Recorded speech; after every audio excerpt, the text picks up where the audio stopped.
Hello everyone, welcome. I'm Qingyi Feng, and I'm the coordinator of this center, and welcome to the Masterclass of the Center for Complex System Studies.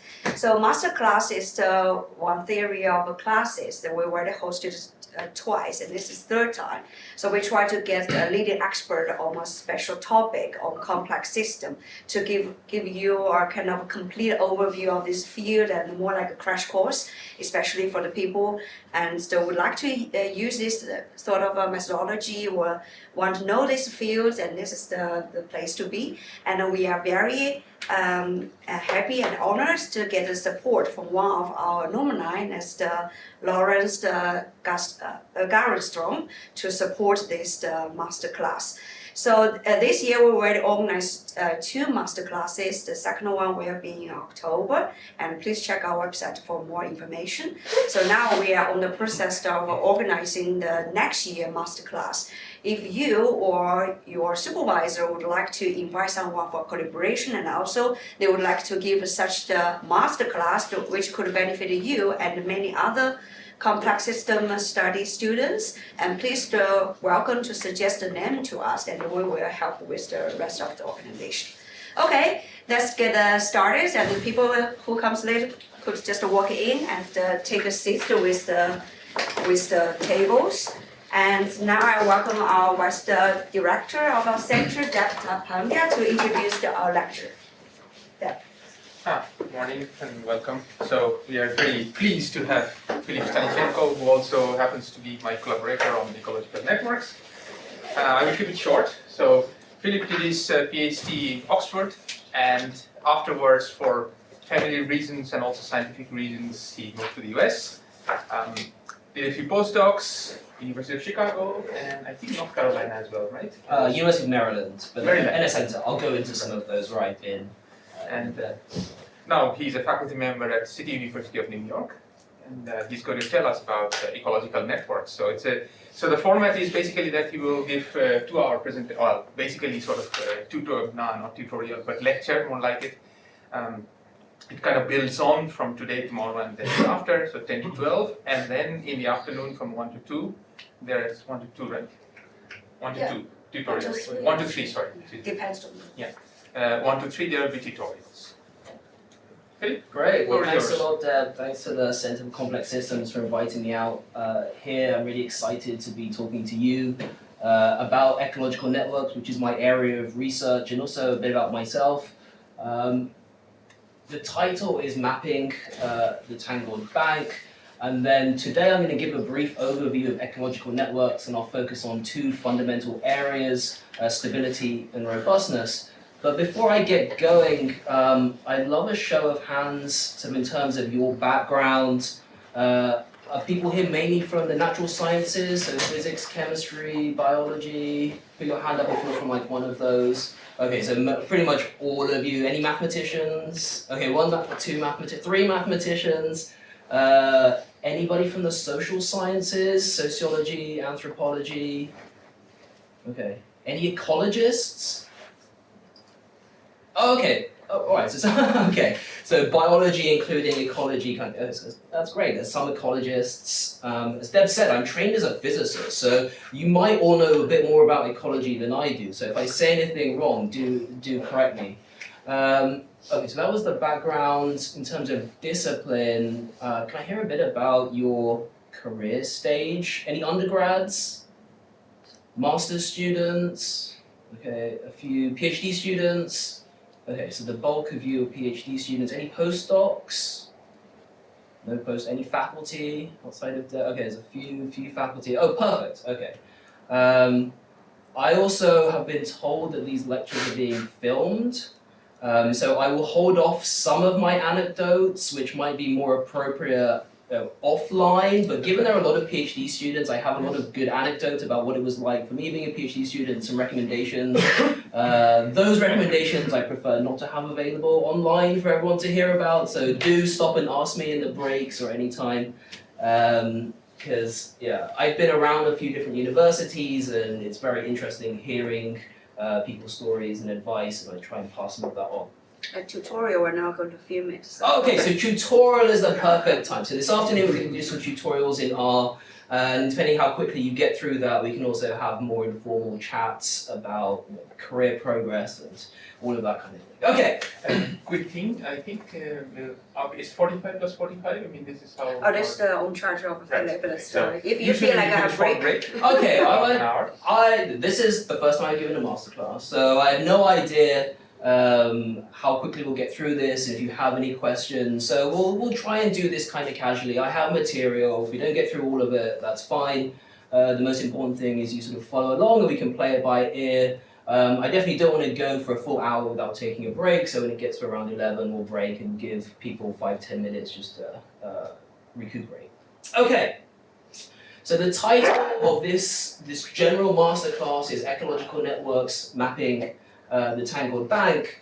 What do I mean by mapping the tangled bank? Well, in ecology, and those of you who are ecologists are probably familiar with On the Origin of Species by Charles Darwin, and in a remarkable last paragraph, and this is taken from the 6th edition, he covers what ends up being 4 really important points that have driven ecology for decades now. So I'm going to read out this excerpt from Origin of the Species and then sort of link the different coloured bits to some of the topics that I'll talk about today. So Darwin writes, "It is interesting to contemplate a tangled bank clothed with many plants of many kinds, with birds singing on the bushes, with various insects flitting about, and with worms crawling through the damp earth, and to reflect that these elaborately constructed forms, so different from each other and dependent upon each other in so complex a manner, have all been produced by laws acting around us."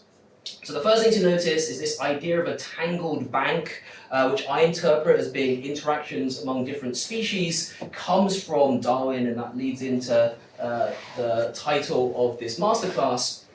But this first highlighted bit, contemplate a tangled bank, is really suggesting the idea of a network of things connected to other things. In the case of ecological networks, the nodes, the things are typically species, and then the edges or links are interactions between different species. So already in 1859, when this was published, Darwin is already suggesting the importance of understanding the complexity of natural systems, described as a tangled bank. So already the idea of a network, and then the second highlighted line, so different from each other, the idea of the distinctiveness of nodes, that there are things in natural systems that are different from others and can be treated individually and then linked to one another through these complex interactions. So the third highlighted bit, dependent upon each other in so complex a manner, really gets to the point that you have these nodes, these species that are dependent on one another. There are interactions that are required in order for this complex system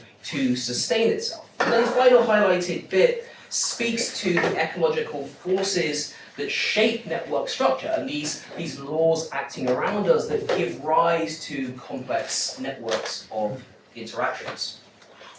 So the image that I had up right at the beginning here is what people consider to be the first ever ecological network. It wasn't called that at the time, of course. The phrase ecological network is a very recent phenomenon, but you can think of this image by Lorenzo Camerano, which was published in 1880, and remember Darwin's Origin of the Species is 1859, and you can think of this image on the right as being the first ecological network, or at least the first attempt at diagramming Darwin's idea of a tangled bank. So I don't know if you can see the nodes, but you have over here what we can think of as being the nodes now, and they're not described in the way that we would think about them now in terms of a food web of predators and prey. You have essentially a mapping of the state of knowledge at the time. So we have here parasitic plants connected to endoparasitic worms. So it's not immediately clear exactly how these things are related. It's a more of a sense of the knowledge at the time and the relationships as was understood in 1880. 80s. What are some other interesting things? You have Hymenoptera here, which are wasps, and then are somehow linked to reptiles, probably because they feed on reptiles, or they can they interact with them in some manner. Okay. So we can think of Camerano as producing the first ecological network and really the first attempt at describing or diagramming Darwin's tangled bank. So why am I using this map metaphor, so mapping the tangled bank? Well, the first reason is I really think of ecological networks as being, at least initially, a mapping exercise, of trying to understand what's out there in the natural world and diagramming those interactions, much like Camerano did, and it's like building a map of what's out there. It's describing the interactions that exist in nature. Another reason that I like the map metaphor is that my father was a surveyor and I grew up surrounded by maps. So these were all around me, and he worked for the Ordnance Survey, which was the map-making company of the United Kingdom. I grew up in Southampton, so this is one of the maps. It's also interesting to note that maps were originally and primarily used for military purposes. So ordnance is a word that comes from the military world, and the mapping agency, the Ordnance Survey in the UK, has its roots in military strategy. So it was founded in order to map the Scottish Highlands following the rebellion in 1745. So there was a lot of work around this time, so maps became more prominent around the same time that Darwin was describing what was happening in the natural world. Camerano was diagramming nature in a sort of prototype ecological network. And then another reason why I want to use the map metaphor follows the relationship between maps and power. So I don't have time to go into it today, but maps were created as a way of establishing a power hierarchy. So there's no surprise that as the British Empire grew, it used maps in order to document what was there, in order to control and exert its power and influence. It's very difficult to control things that you haven't recorded, or you can draw boundaries, not only to understand how to take over places, but in order to make claims to natural resources. And this relationship between maps and power also dovetails nicely with some of my efforts at teaching, which involves what's known as decolonizing ecology. So decolonizing ecology, and this is a really nice pamphlet that was put out by the University of Sheffield in the UK a few years ago. And decolonizing a discipline, there's a number of things that fall under the umbrella, one of which is to acknowledge the historic implications of Western science, and then I'll put up at least how this pamphlet describes it, because I think it's really important, and I'll mention each of these 4 bullet points quickly. But before I do so, just note that decolonizing a discipline will also depend on where you are. So I'm from the UK originally, so what decolonizing a discipline means to me is going to be very different from what it might mean here and now that I teach in the US, because it's really about reflecting on the historical processes that have shaped how disciplines are taught and also how research is done. So at least in the UK, and I think this is a great example, there are 4 important aspects to decolonizing the teaching of a discipline. The first one here, confronting the historical roles of European science in racism and the injustices of colonization and how modern science perpetuates these injustices. Secondly, acknowledging that the science we teach takes a Eurocentric viewpoint, explaining where that comes from and what problems it creates is I think becoming increasingly important in teaching. Thirdly, diversifying the perspectives taught and to value the perspectives and worldviews that minorities and non-Westerners bring to science. And then finally, empowering students and staff to understand their own positionality, which is defined as the social and political context that shapes your views, actions, and biases, and reflect on their science through a critical decolonial lens.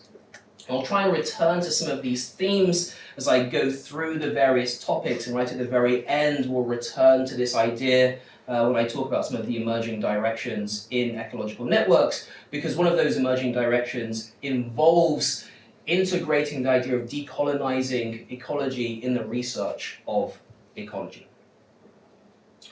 So now I want to just give a brief overview of the 3 lectures of the masterclass. So the first lecture, which is really this one, is going to be an introduction into ecological networks. I don't know if you've seen this image before. This is Mappa mundi. Mappa mundi is a Latin phrase for atlas or sheet of the world. There are multiple different Mappa mundis. It talks about maps from a general period of time in the medieval times. This one here is considered one of the oldest medieval maps. It's in Hereford Cathedral. It was created, no one is sure exactly when, but in the 14th century, beginning of the 14th century. And I put it up because, one, I think it's a really interesting map, but it also speaks to the early days of ecology as and ecological networks as being a representation, not intended to be a perfect representation of everything that's there, but it's a description of the world as it was known at that particular time. So it's not meant to be a perfect geographical representation of what the world looked like, but an amalgamation of all of the different pieces of knowledge at the time. You can't really see, but I encourage you to go look it up in a bit more detail. But you have buildings, you have cathedrals, there are some images of animals here, but they are representative of knowledge rather than being, oh, you find this animal in this particular place. The other thing that I want to highlight with this is it's very much drawn from the perspective of people in the Western world at a particular point in time. So it really centers their view of the world, which kind of mirrors how the emergence of ecological networks as being data collected and represented by a certain group of people at a certain period of time to answer particular questions in ecology. It was by no means an attempt to perfectly map out all of the interactions. There were inherent biases in how the data were collected, which is a lot like how this map was formed. So I think the bottom line is that Mappa mundi, and that's the title of the first lecture, is a biased interpretation of the world. That doesn't mean that it's wrong, but it's important to recognize the lens through which we're seeing this, and then also the lens through which we'll be seeing ecological networks. It captures the understanding at a particular moment in time and drawn by a particular group of people performing, in this case, the depiction, and then in ecological networks, exactly what's seen in those early days. So the second lecture, which I'll give tomorrow, is called Points of Interest, and then I will go over a variety of contemporary topics in ecological networks. So for those of you that don't know, points of interest are locations on a map that are characterized by their purpose. So here you can see things like some historic buildings, a theatre. I'm sure you recognize this because this is sort of the city centre of Utrecht, which is beautiful, by the way. Deb took me out last night. Very, very nice. It's my first time here. I really enjoyed it. So you can think of this as there is the general idea of ecological networks. I'm going to highlight a few points that I think are of particular interest, either for describing what the field is like or their own my areas of interest in particular. And in the third lecture, I'll describe some emerging directions, so try and take the contemporary understanding of ecological networks and have some predictions about what I think are going to be the emerging areas that are especially exciting. This image here is an art piece by Miguel Chevalier that was presented in Sao Paulo and has traveled around elsewhere since. It's titled Terra Incognita, which means unknown lands. So we'll be exploring some areas of research that I think are just developing that follow on from contemporary work in ecological networks. The art piece itself is very cool because you get to move around these procedurally generated landscapes, but they're generated from CT brain scans. So each area doesn't really exist, but it's based on something else, which is really a lot like how we think about ecological networks nowadays. So any questions so far about what we're going to cover? I think ultimately my goal for this masterclass is to give you a working understanding of ecological networks. Yeah. What will be the difference between the content of the lectures and of the tutorials? Okay, all right, that's a good point. So those were the three lectures, and then there are going to be two tutorials. The one this afternoon will be on Bayesian networks, which will follow from one of the two topics, robustness, that I'll talk about today. And they're going to be sort of a hands-on, hopefully you brought laptops, they're going to be in R. So if you haven't downloaded the programming language R to your laptops, it might be a good idea to do that in the break, and I'll mention that at the end. And there'll be some code that you can download and work through while I'm here. It could be a more casual thing. It's hopefully you are comfortable doing some programming. There won't be anything too elaborate. At the very least, you'll be able to copy and paste and see some things pop up on your screen. But that will be an attempt for you to have a go at some of the work in ecological networks based on robustness, which I'll describe completely at the end of today, or at the end of this lecture, and then at the beginning of the tutorial. And then it'll be a similar format tomorrow, where we will look at the idea of interaction preferences in host parasitoid networks. Again, I'll describe that tomorrow and lead you in. So the lectures will be largely me talking, maybe some input from you if you have any questions, and in the afternoon will be a more casual affair where we'll be doing some coding based on some of the topics I'll bring up. Okay, so as for the lectures themselves, as I just said, I'd like you to have a working understanding of ecological networks. You're definitely not going to be an expert after hearing this, but hopefully you'll be able to understand some of the core concepts, maybe see if any of the ideas from ecological networks are relevant to your research, and indeed, if anything from your current research seems implementable for ecological networks. Of course, I'd love to hear that. I'd really like this, if possible, to be a dialogue between you and me. I'm more than happy to ask questions. If I'm talking and anything doesn't make sense, put your hand up, we can take a pause and I'll go over things. I really want to hear your thoughts about this. It's always nice to get people who can understand the ideas but are adjacent, to get your input on things. And I don't want to overstretch the metaphor, but maybe we can create a new path together. And on that note, I really like this quote by Muriel Strode at 1903, where she writes, "I will not follow where the path may lead, but I will go where there is no path and I will leave a trail." The idea of this masterclass is hopefully to inspire new directions in research, either new ways of doing research in your own area, or potentially finding new pathways in ecological networks based on what you're doing. It's also an opportunity, this quote, I think, to highlight the importance of revisiting our accepted knowledge base. So this quote that was documented as being written by Muriel Strode, if you go on the internet, you go on Google and you search for this general idea of the quotes, what you will find 9 times out of 10 is this quote attributed to Ralph Waldo Emerson, who was an American author, and this is a meme that someone put up. "Do not go where the path may lead, go instead where there is no path and leave a trail."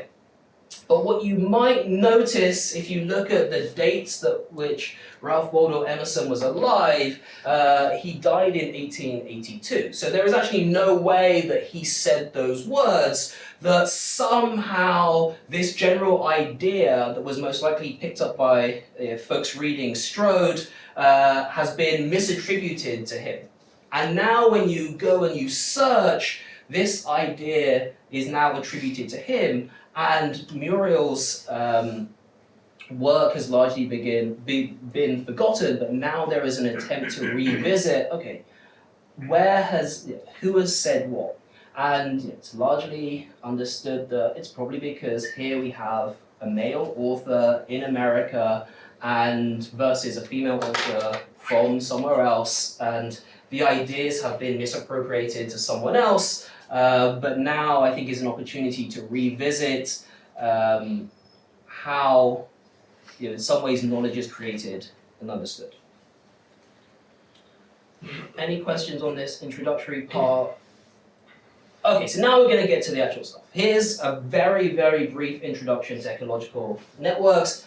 And I want to start off just by giving you some examples of what people study as part of ecological networks. So there are two main concepts. There's a unipartite network, and then the second one is a bipartite network. So unipartite network, all of the nodes represent the same kind of thing, and there can be interactions between any of those nodes. So the prime example is a food web. You have species as nodes and then hui too. So each of these arrows here is a feeding interaction, also known as a trophic interaction.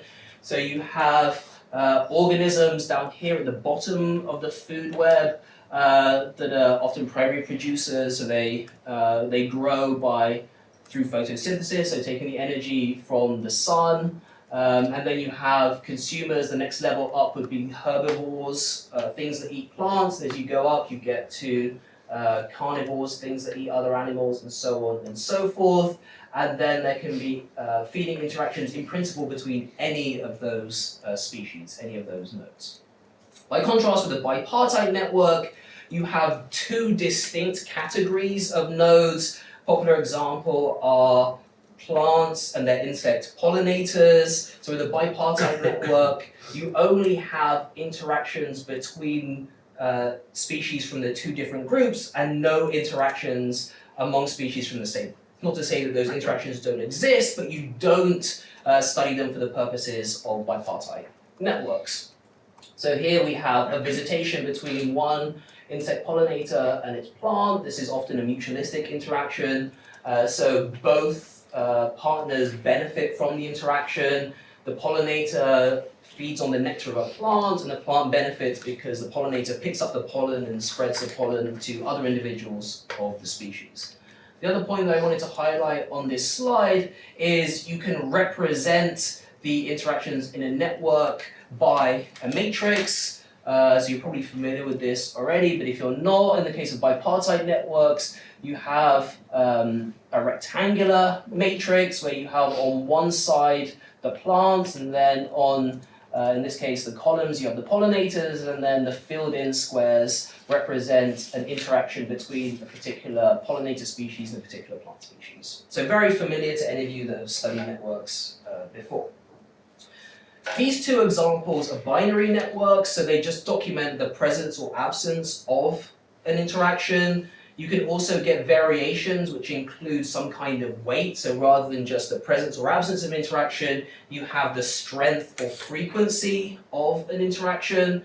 So here we have a representation, a network of phosphorus flows in Chesapeake Bay. That's a an aquatic system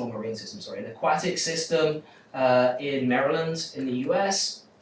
And there you have the nodes are different components of the Chesapeake Bay ecosystem, and then the edges of this network show the flows of phosphorus between the different components. In the case of a weighted bipartite network, again you have the strength or frequency of an interaction. Often in bipartite networks, it's the frequency of an interaction. So the width of these bars here are the number of documented interactions between one species and another species. So this is a host parasitoid network, so these are the hosts down here. The width of the bottom nodes is the sum of all of the incident interactions. So here you have the number of individuals belonging to this parasitoid species that infected this host species. And I'll talk a bit more about host parasitoid systems later on today, but the important thing to take away from this slide is, in addition to just the presence or absence, you can have some amount of the interaction frequency or strength of an interaction. Any questions about that? Should all be pretty straightforward so far. Okay, so now I just briefly like to talk a bit about some of the very basic summary statistics of networks and how they relate to ecological networks in particular. So here we have a binary undirected network, so there's no directionality on this graph. In the food web, you have an inherent direction which points from the resource to the consumer, so who eats whom, there is a direction. So this next one down is a directed unipartite network. And then finally here we have on the bottom a weighted directed graph. So you have weights, so these numbers associated with each interaction, and you have directions as well. Because these are three unipartite graphs, you have an adjacency matrix. So this is you have the same species listed on the rows as on the columns. And then in the binary unweighted case, it's symmetric. So you have a 1 whenever there's an interaction between, in this case, node A, node D. In a directed network, it's not symmetric because you have a 1. Typically, in ecological networks, you would have the resources as rows and then the consumers as columns. So you can see here, if B eats A, then you have the directed edge between A and B, and that's represented by a 1 here. But B doesn't eat A, so you have a 0 there. And then extending out to weighted, you just have the weights in place of the 1s in the adjacency matrix.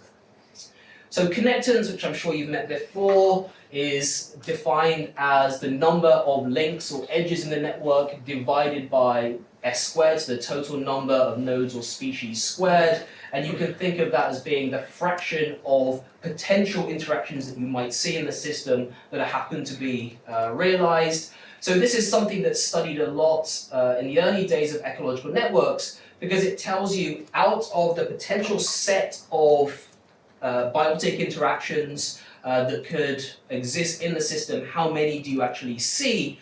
And people think of that as being the consequence of evolutionary processes. You know, why shouldn't something be able to interact with something else? Evolutionary speaking, it's because there has been some evolutionary process that has led to the interaction being forbidden in some way. Another summary statistic that's used a lot in ecological networks is related to average degree. So this is the number of links divided by the number of species. And if you take the example of a food web, you can think of it as being the average number of prey that your typical consumer would have. So in general, it's the average number of interactions per species in the community. So this is interesting. You can extend out average degree to the degree distribution, which you've met before, I'm sure, which is a vector or a list of the number of interactions for each species. So in this example here, we have A has 1, 2, 3, B has 1, 2 interactions, C has 1, D has 3, and then E has 1. And in ecology, the degree distribution represents the range of specialism versus generalism in the system. So we tend to think of a specialist species as having very few interactions. They have evolved in order to be very good at feeding or interacting with relatively few other species, whereas a generalist will have many more interactions and therefore will be reflected in having a higher degree. So the degree distribution essentially documents the range of specialism versus generalism in a system. And in things like food webs, you can relate that to the diet breadth. So something that has a really large diet breadth and can eat lots of different things is a generalist, will have higher degree. Something that is much more specialized is a specialist, has lower degree. So studying the degree distribution is akin to studying that amount of specialism that exists in a particular system.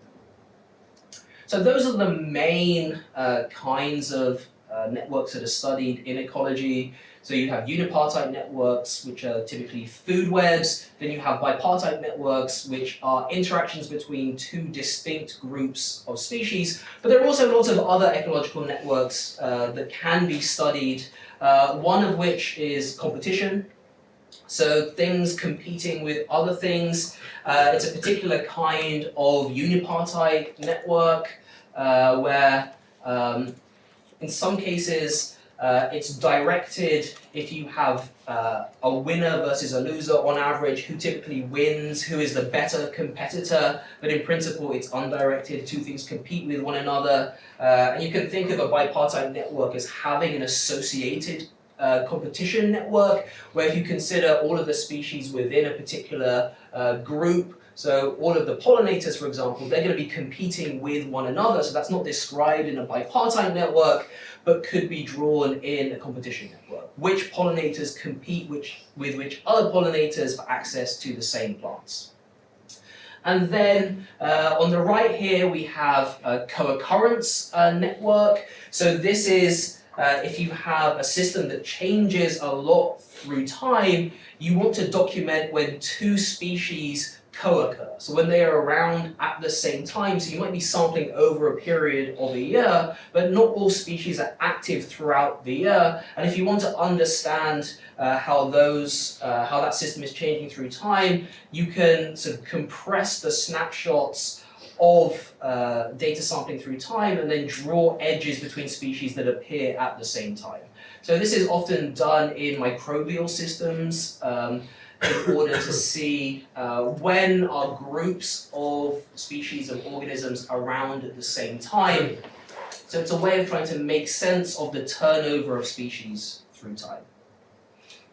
And finally, some work that is becoming increasingly popular involves multi-layer networks. So these I'm sure you've met in your own respective disciplines. It's essentially extending the idea of a network as being a snapshot in time of a subset of the totality of the system that you're studying, and trying to represent all of those different aspects in one network. And in ecology, you can think of this primarily studied in 2 dimensions. So one being, or 3 dimensions really, space, time, and type of interaction. So here you have layers through time of the same species, and then how the interactions are shifting through time is one dimension that's studied in multi-layer networks. So extending this idea of a co-occurrence network of just when things co-occur, so when they're around at the same time, to also documenting what the pattern of interactions is when those species co-occur. So these are all co-occurring, but they interact in a particular pattern, and the pattern might shift. So you might even have the same species co-occurring at 2 different time points, but the pattern of interactions might change. So that's represented in slicing the multi-layer network through time. You might also have through space, you have different patches, so the same set of species in a large area but focusing on smaller areas, and then seeing how the pattern of interactions might vary at the same time point between different patches that are geographically separated from one another. And then the third dimension that's often studied are different kinds of interaction. So most of the networks studied early on involved one particular kind of interaction, a food web, who eats who. Of course, there are lots of other interactions taking place in the system, often between the same species, but those are ignored for the purposes of analytical tractability in a food web, but we might want to document further the whole set of different kinds of interactions in a network. So like I said, with bipartite networks, you take the plant pollinator network, for example, you have interactions between the plants and the pollinators, but you might also want to study competition between the pollinators. That's not traditionally done in a bipartite network, but with a multi-layer network, you can start building in additional complexity. So you can culminate in a large multi-layer network where you might have temporal data, you might have spatial data, and you might have different kinds of interaction. So I'll return to this later on, but it's a growing area of research in ecology that is essentially attempting to include more and more pieces of information, document more and more of the complexity in a system. Okay, any questions about ecological networks in general, the kinds that we've seen? Okay, so let's move on to, well, what are they used for?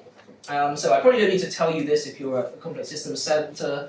You're probably familiar with networks, but I think one of the reasons that they really got picked up in ecology is that they provide a common mathematical language for modeling the relationships between, in the case of ecology, community structure, so the pattern of interactions among species that all exist in close proximity to one another, the dynamics, so how those interactions change, which species are present at particular points in time and which are not, and then also their function. So you've probably met this this schematic before, where as with most complex systems with ecological networks, it's an attempt to use this particular mathematical formalism to relate structure, dynamics, and function, all within this common mathematical framework. So in the case of ecology, structure is species composition and interaction patterns. Dynamics nowadays are more like how you get changes in the relative abundance of species. So some might be more common, some might be rarer. They have different abundances in the community. How those abundances are changing, so population dynamics at the level of an ecological community, how interaction partners are changing through time. So taking the idea of structure, rearrangements of interactions, and how those changes are driven by biotic, so biological and abiotic, non-biotic drivers. So most abiotic drivers are things like environmental change, so shifts in climate, it might be smaller scale changes in temperature, it might be things like habitat fragmentation, urbanization. So all of those changes in the environment, how they're impacting the pattern of interactions among species. And then finally, how all of the interaction patterns, the structure of a network, how those changes are impacting the function, the purpose, at least from the perspective of either humans or the continuing functioning of a natural system. So there are ideas like community stability, robustness, resilience, and persistence, some jargon that I'll go into in more detail in a second.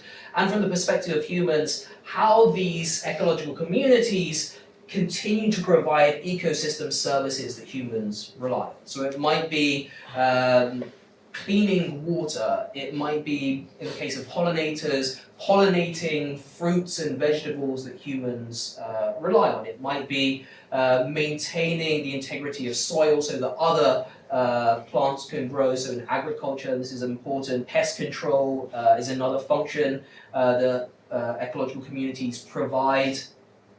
I'll give you a particular example involving pest control. So host parasitoid networks are used in biological pest control. So that means the control of agricultural pests that doesn't involve chemicals. I mentioned host parasitoids before. The defining feature of a parasitoid is that it kills its host when it completes its life cycle. So often you will have two insects, so both host and the parasitoid. The parasitoid will lay its eggs inside of the host, and then the parasitoid will grow within the host, and it will become an adult by bursting out of its host species. If you've ever seen the film Alien, the xenomorphs are parasitoids. They emerge from the human, they kill the human as it emerges in its adult form. So that's a defining feature of a host-parasitoid interaction.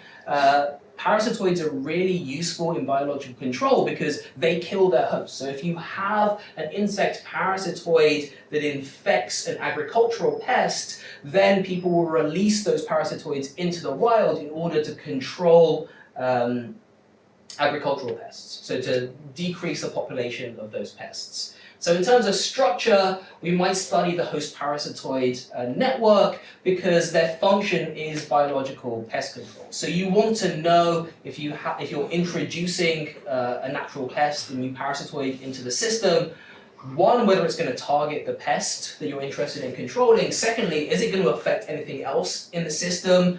And then to get to dynamics, is it going to reorganize the existing interactions in the system? So there's a lot of work and money spent on trying to identify good natural control agents, and only recently have people looked at anything beyond just, okay, what's the target host, what's the potential control agent to be introduced, and what are its other potential interactions and impacts on sort of one step out, then moving towards looking at the entire network altogether. When it comes to dynamics, it might not just be a new pest is going to completely change the presence or absence of other interactions, but how you might get shifts in the relative frequency of interactions is going to be just as important ultimately. So what are networks used for? Well, I think there are three main ideas. The first and the most basic is networks are a great way of documenting what's there and how they're connected. So just describing the complexity of a natural system. The second is as a formal way of understanding biodiversity. So knowing what's out there, how many species, and what kind of relative abundances, and then linking those ideas to things that influence biodiversity, like competition. So can two competitors exist together at a particular location based on the interactions with other organisms? So there's competition and coexistence, exclusion. There's some cases where the presence of one or two or three species are, because they're better competitors, going to lead to the exclusion of another species at a particular location. Facilitation. Species cannot live in isolation. Almost all species, I'd probably say all species, require the presence of some other species in order to exist. And these benefits are generally called facilitation. One species facilitates some process that allows the presence of another species. So in order to understand biodiversity, what's there, you really need to know how things interact with one another, the kinds of interactions that are present. And then increasingly, networks are being used to predict the impacts of human activity. So how are processes like climate change, habitat fragmentation, urbanization, how are they leading to changes in network structure that have impacts for things like the provision of ecosystem services? Can we use networks to mitigate the damage of things like climate change on natural systems? Can they be used for conservation purposes? Can we get better conservation strategies by understanding not just the focal species that you're interested in protecting, but all of its interactions? All of the interactions are the things that it interacts with. And then finally, if we're going to move towards sustainable management of ecosystems, we want to know what's there, and we want to develop models that can help us understand how change is going to impact network structure. Okay, any questions? Let's move on to a brief timeline of how networks fit into the study of ecology at large. And this is really going to be a very, very brief overview, but I think it's interesting to sort of document the timeline of at least my interpretation of how we got to where we are. So, before ecology existed, there was taxonomy. And we can really pin down taxonomy to the publication of Systema Naturae by Carl Linnaeus in 1735. And this is really the first time that we have taxonomy as we understand it. So taxonomy, you probably heard of Latin binomials, so the way that we give names to species, you have the genus and then the species put together. So like Homo sapiens, you have the genus Homo, sapiens, the species, Drosophila melanogaster, you have common fruit fly. That terminology really stems from Carl Linnaeus's really pioneering work in 1735. And this was the time where ecology didn't really exist. It was purely down to documenting what existed in the natural world, documenting and then naming things. And I probably mark the start of ecology, at least conceptually as we understand it, with the publication of On the Origin of Species by Means of Natural Selection by Charles Darwin, as I mentioned at the beginning. That was published in 1859. So there was a good sort of century of work before ecology really begun to be formed. And then we move from the emergence of ecology to, I think of it, and I think most people in my field think of it as being the first ecological network, or the first attempt to diagram Darwin's tangled bank, this idea of complex interactions in a natural system, and that was published in 1880. And this idea of complex interactions has always been around. You know, people would look out of their windows and they would see nature, they would see lots of different organisms interacting with one another, and people were always very curious about, you know, how those processes worked. Networks still weren't a thing at the time, and really the first idea of a network in ecology falls under food webs. That's really where the more formal study of interactions among species outside of just a handful of interactions really came about, where people began to document the process of feeding interactions, and through that the flow of energy and mass between different organisms in a system. And Charles Elton is a very famous ecologist. I would say the first book to include food webs in them was Animal Ecology by Elton, published in 1927. He did a lot of the pioneering work, and there are some papers that predate 1927 that include these much more familiar diagrams of food webs, but the real first compendium of food webs was in this book here in 1927. By the mid-60s, food webs were really established as a fundamental concept in ecology. So it wouldn't be uncommon to read papers that included diagrams like this, documenting which species were in a particular ecosystem, the flows of energies between species that eat other species. So by the mid-60s, this was a firmly established subfield in ecology. Then we have in 1972 Robert May's seminal paper, Will a large complex system be stable?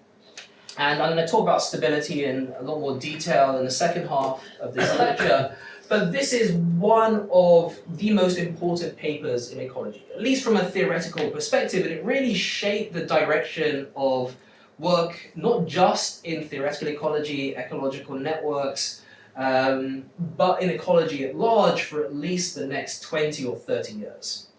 And it's a really interesting sociological consideration why this was the case, and Deb and I talked about this over dinner last night, not least because it's not, it really has very little to do with ecology when it comes down to it, yet it has a real outsized influence on the way people think about ecological processes. And it's interesting for me as someone who comes from physics, and Robert May was a physicist himself, and now that I work in ecology, to think about, well, why has this idea taken such prominence in ecology more generally? And even to this day, there's still people who do work on stability, and that's why I'm going to talk about it. But it's such an important concept, I want to introduce it to you, and then maybe we can spend some time thinking about why it has such an influence.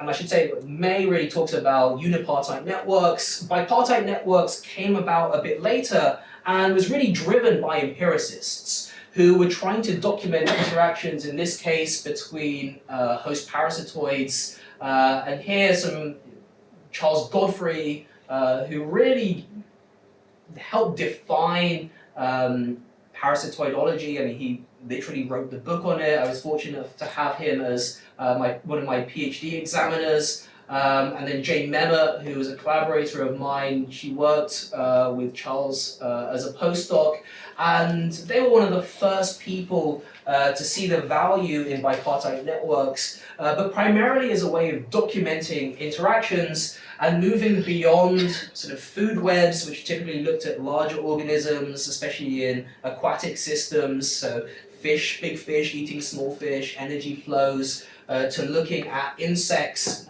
and realizing that interactions involving insects were better described by having distinct trophic levels and ignoring interactions within a trophic level. So those of you not ecologists, trophic levels you can think of as being the different levels within a food web, primary producers at the lowest trophic levels, all the way up to the top predator.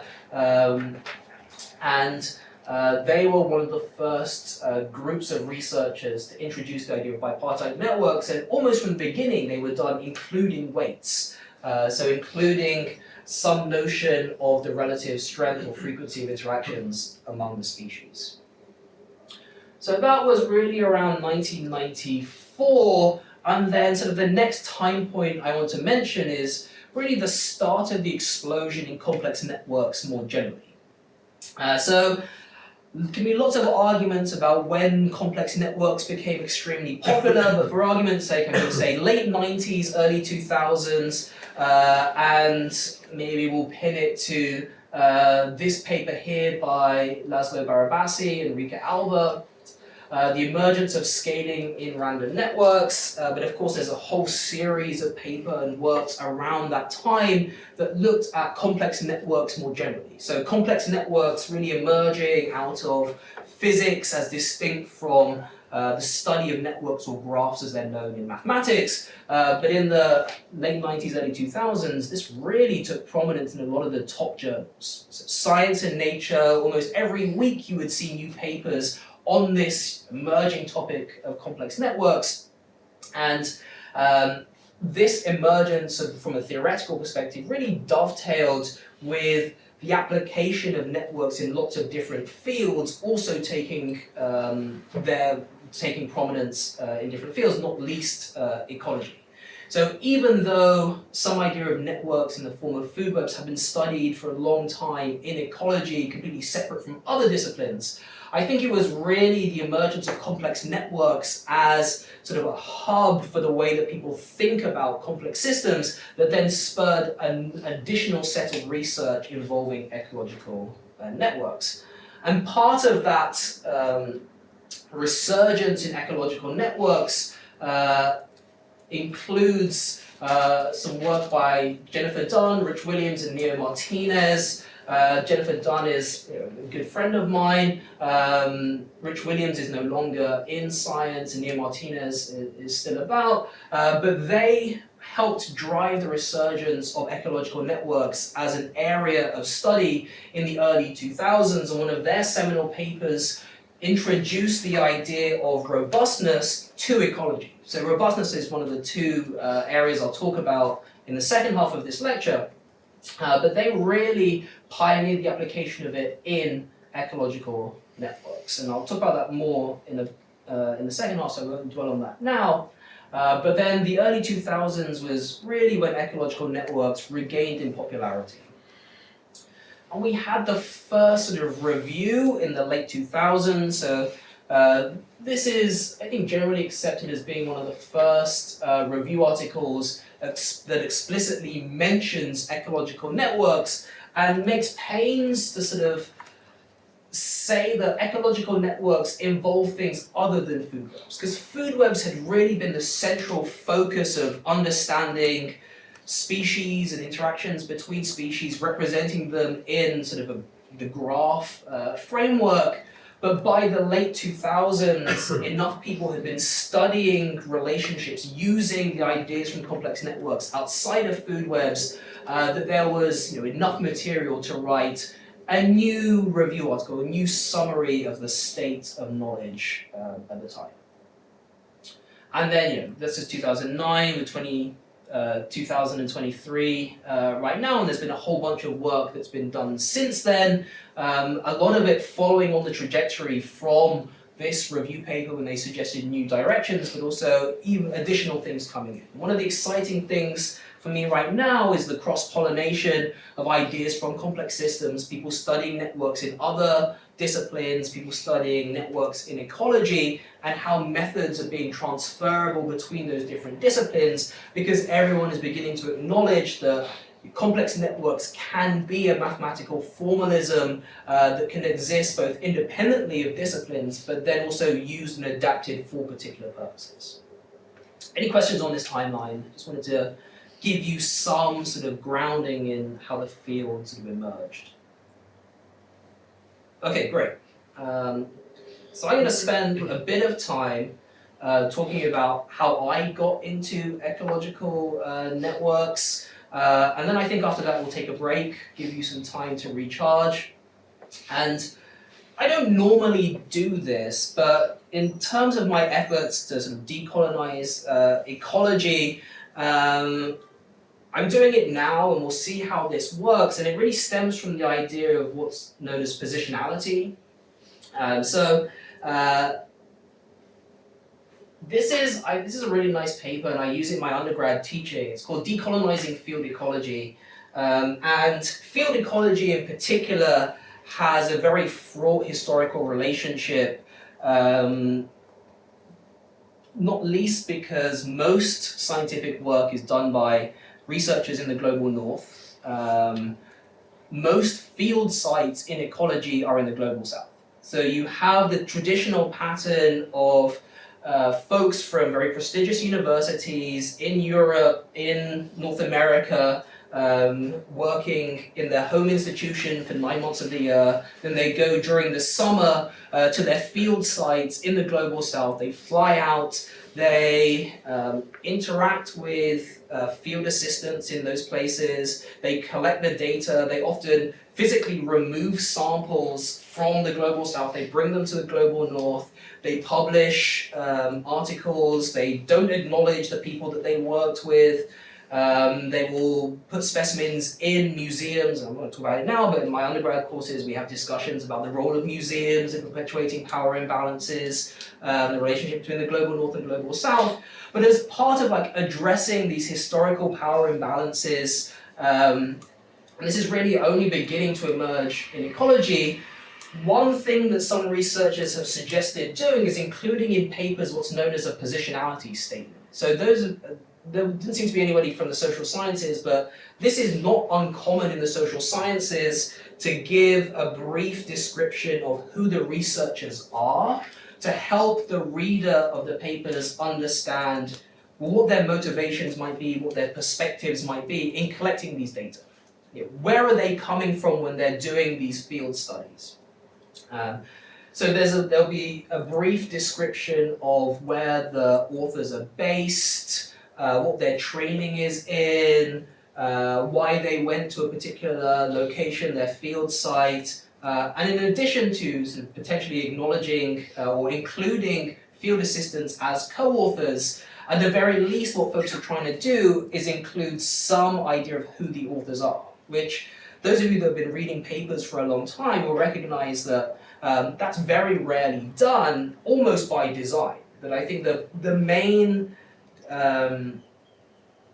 one of the big ideas of scientific research is that the authors don't matter, the scientists don't matter, the science should stand on its own. That's, I think, the predominant view, but that completely ignores any of the biases that researchers bring. Why are they studying this thing? Why study these organisms versus those other organisms? Why are we going to this particular place? What are the questions that are interesting us? That now people are trying to redress. Okay, maybe the authors do matter. Maybe understanding where they come from, because it influences what they choose to study, is at least worth bearing in mind. So I actually don't see this isn't very common, and very few journals, if any, require this in ecology, but it's an idea that's been floated. So I'm going to try and do my own sort of positionality statement by talking about my journey into ecological networks, which will hopefully give you some context for what I'm including in these talks, which authors I'm choosing to highlight, most of whom are people that I know, friends of mine, people that I've met along the way. But really the point is to give you an idea of who am I, where have I come from, but also to help contextualize some of the biases that I'm going to bring in my presentation. So like Deb said, I'm trained as a physicist. I did my undergrad in physics at Oxford. I started in 2003. This is St Anne's College, where I was based as an undergraduate. I really liked physics, I really liked my degree. I liked research a bit less initially, so I did a summer placement at Princeton, in 2004, and I really didn't like it. So my first summer as an undergrad, I went to Princeton, worked on a research project, did not like it, and then kind of swore off doing research. Now, obviously something changed because I'm here, but I had it wasn't a bad experience, but I was distinctly underwhelmed my first time I did research. So after that, I did a few internships in finance. So I worked at JP Morgan in equity research, which I loved. It was fun, it was teenager, early 20-something in London with a salary that took me a long time in academia to make the same amount of money. It was a lot of fun and actually learned a lot. I think one of the things that has helped me do well in academia was spending some time outside of academia. You learn a whole bunch of things, general levels of professionalism that aren't as common in academia, but really help you within academia. So I really enjoyed this and learned a lot by being outside of academia for a bit. So after JP Morgan, I was in New York. I worked on the buy side for an asset management firm, doing some sort of kind of research stuff, but in an applied sense, which was also really interesting to see. I was reading sort of economics papers and then trying to apply them to investment scenarios. So I was able to sort of experience the relationship between taking research and trying to apply it in the so-called real world, which is also a great experience. And again, helped me as a researcher by seeing those other ways, seeing the ways that research was being used, even though it wasn't directly relevant to the kind of research I'm doing now. Just understanding that was a lot of fun. And then the summer after that, so this was the final summer of my undergrad, I worked at Nomura, which is a Japanese investment bank in London, in this case. And at that time, I was deciding on whether to do a PhD or whether to just stay in finance, because I had a poor experience at Princeton that I didn't really like, and earning lots of money, it was fun. So this was in 2007. You're probably not old enough, most of you. The financial crash was 2008, but actually the initial emergence of the financial crash appeared earlier. So I was working on convertible bonds. You don't really need to know, but essentially you buy these things, they're bonds, but you can convert them into equities. Liquidity dried up, so people couldn't trade them in 2007, and that was one of the first signals that something bad was going to happen. So I was there in 2007 in the summer deciding whether to do a PhD or stay in finance. I decided to do a PhD, which I would like to say is because I had amazing foresight in order to leave the finance industry at the time, but it really wasn't. I just wanted to do a PhD because I thought that was going to be fun, and I enjoyed the master's component of my undergrad doing research. If I really had the foresight, I would have shorted a whole bunch of stocks and made an absolute killing, and then that would have been a lot more fun doing research with millions in the bank. As some folks in ecology, I'm getting onto stuff that we should talk about after, but anyway. So I did a whole bunch of things outside of academia, which really helped me, I think, as an academic. So I went back to Oxford to do my PhD. I did the whole thing in condensed matter physics. So this is the Clarendon laboratory in Oxford.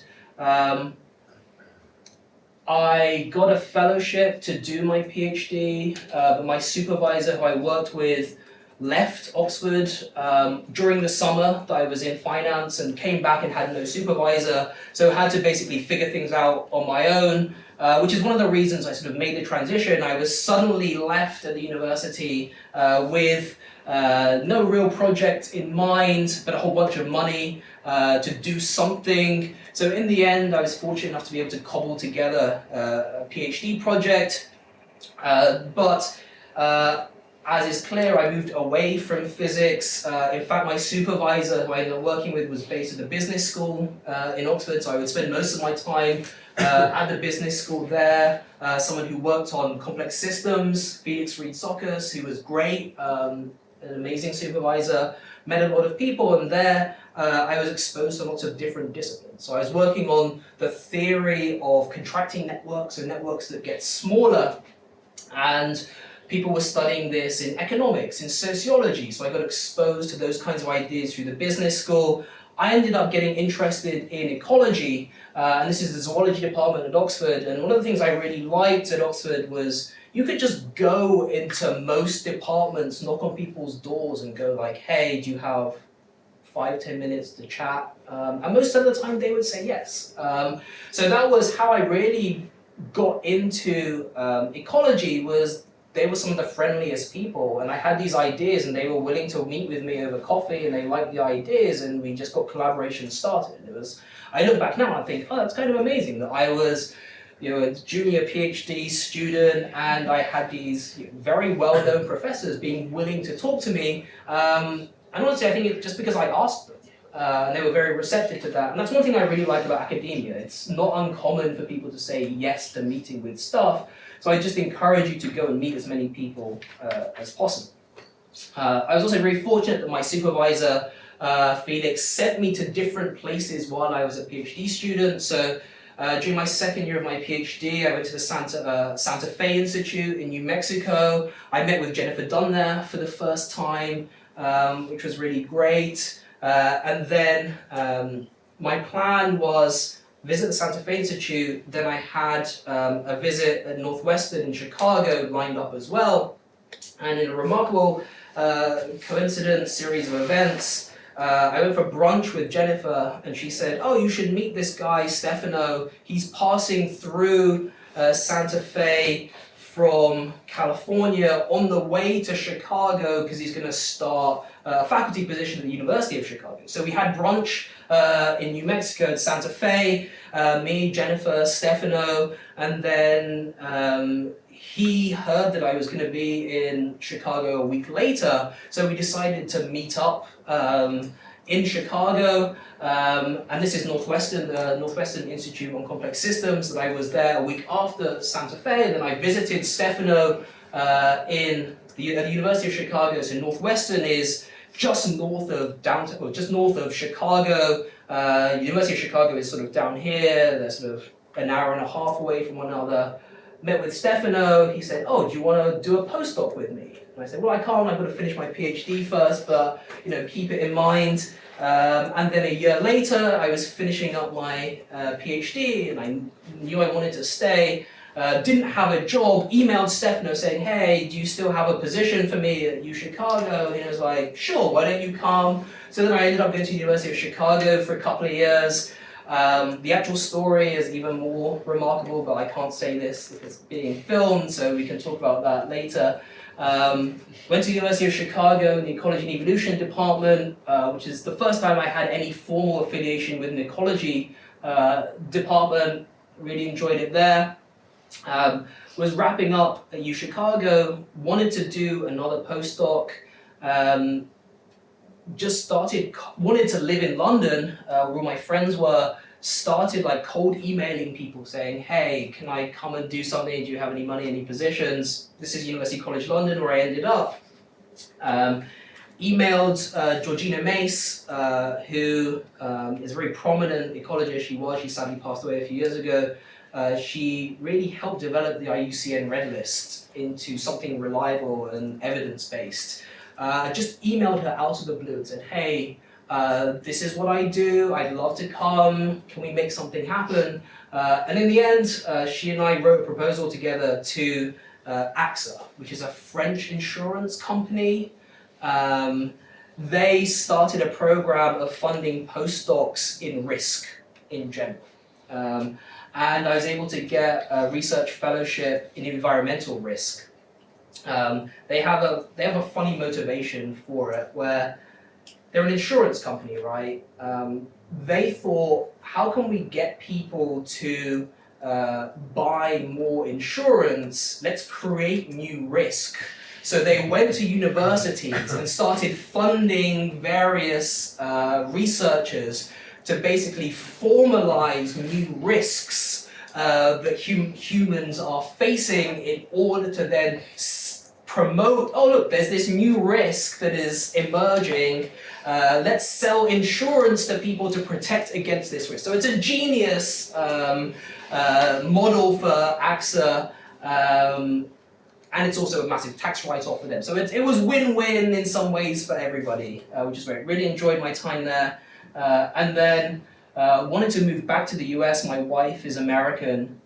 So then started looking for jobs in the US and ended up here. This is the National Socio-Environmental Synthesis Center in Annapolis in Maryland, where I took a research fellowship in social ecological networks. And this was a really great experience. This was a National Science Foundation funded center that attempted to bring together natural and social scientists to work on socio-environmental problems. So where you have humans and the environment are so tightly interacting that you need both social scientists and natural scientists to understand and then hopefully solve the problems.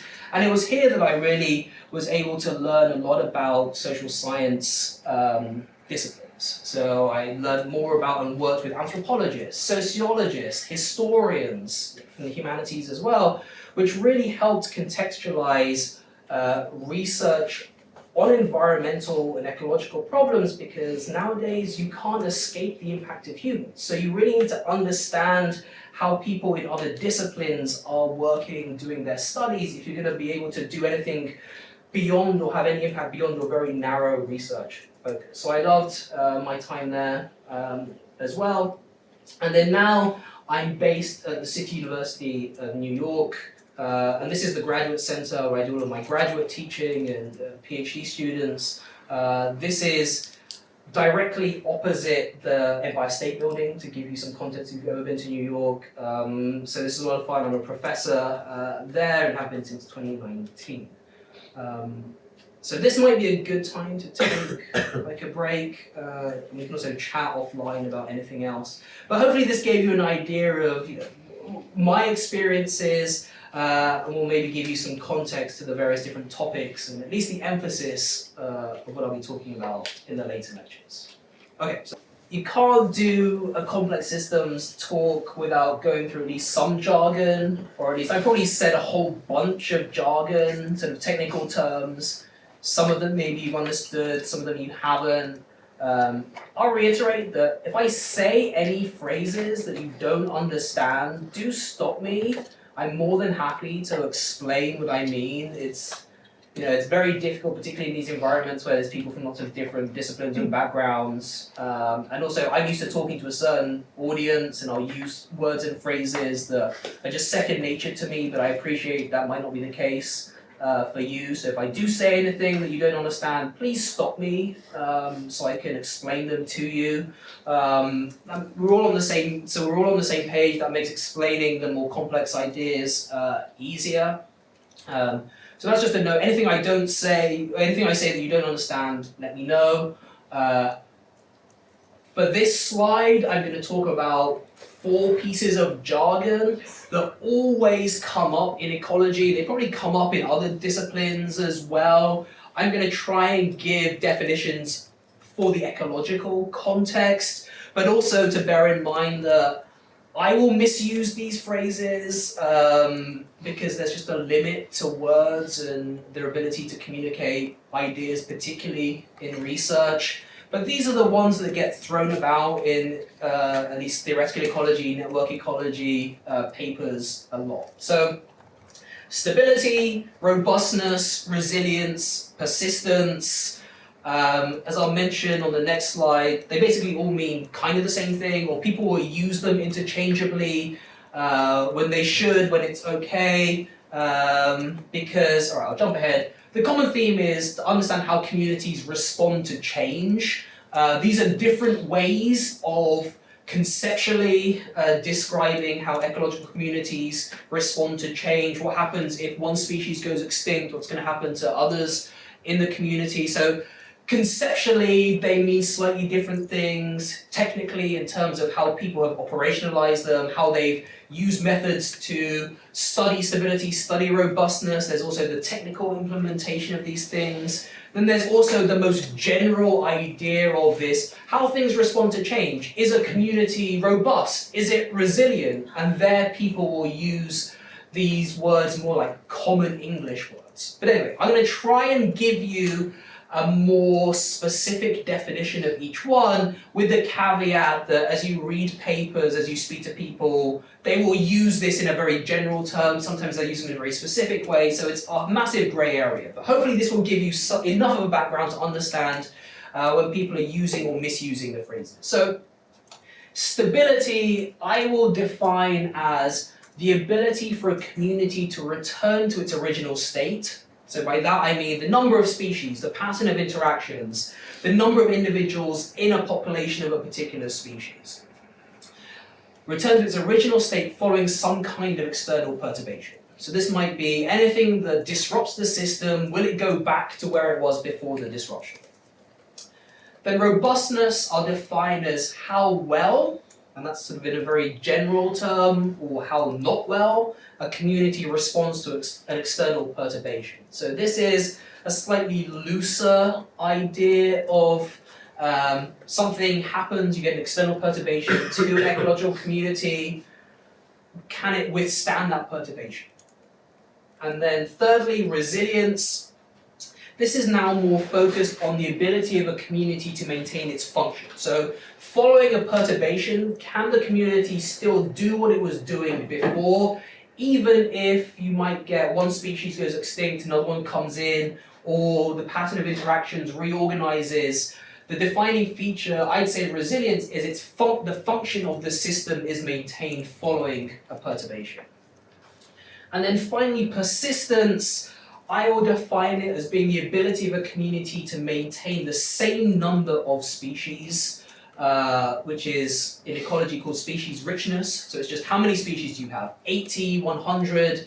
It's kind of a proxy for biodiversity, which, again, a similar problem. Biodiversity just means the diversity of biological entities, which include things like genetic diversity, but ecologists will often use the number of species as a proxy for biodiversity. But that gives you some reason why persistence matters, because it connects to this larger idea of biodiversity. But for the purposes of ecological networks, we can think of persistence as being, following an external perturbation, do you have the same number of species after as you had before?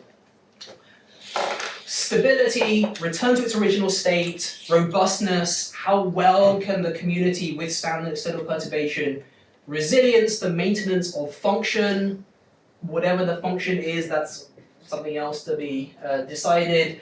And then persistence, the same number of species after as before.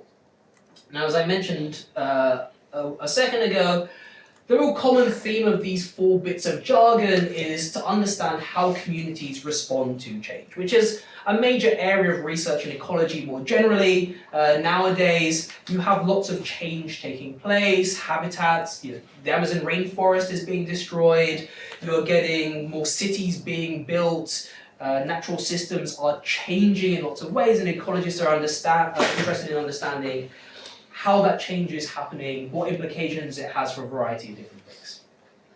Like I mentioned at the very beginning of this lecture, I'm going to focus on these 2 concepts, stability and robustness, and then next I'll talk about how these ideas have been operationalized, or how people have actually studied them, what kind of techniques they've used.